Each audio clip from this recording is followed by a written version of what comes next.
My family was very poor. My mother raised 7 children by herself. My sister, Carrie, she had diabetes, went through the pancreas kidney transplant. Many times I would hear my mother sobbing in the bedroom, just didn't know how to pay bills, didn't know how she was going to take care of my sister and take care of us kids.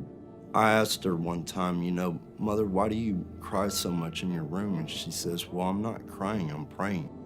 And I'm letting my heart out to the Lord. And I asked her, I said, well, if God loves you, then why would he allow us to go through this? I grew a hardship in my life.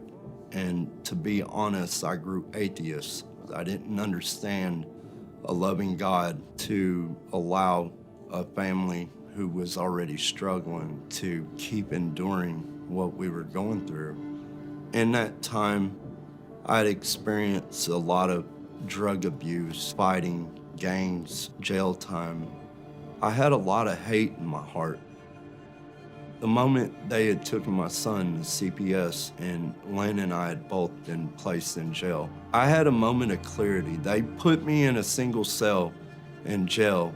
I heard God speak to me. He said, John, why are you doing this to yourself? You're torturing yourself whenever I have a better life for you, but you refuse to take my advice and try to take my love for what it is. And I let out the ugliest cry in there. And it brought me back to when my mom was letting her cry out. And it was a vicious cry. It was ugly. I broke a shell. The enemy was alive and well in that place. He told me I would never get my son. He told me I would never get Lynn back. Told me they were going to lock me up. They were offering me 25 years. The word says, draw near to me and I will draw near to you, is absolutely real, because I remember him telling me at one time in my heart, he said, I want you to read Ezekiel 36. At that moment, I felt worthless, and I read it slowly, and I chewed on that word, and it said, I will give you a new spirit and a new heart.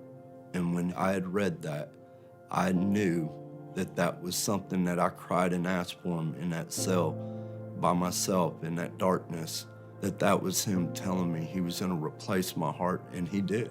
I knew that I had to get my spirit right in order to take care of my son, to get him back, to be the man that Lynn needed me to be a leader, not a follower. When I got out, God allowed my family to put the means together to start Rapid Response. And I've been out there every day ministering, touching people's lives. The devil wanted me to believe that I was incapable of not having nothing in life.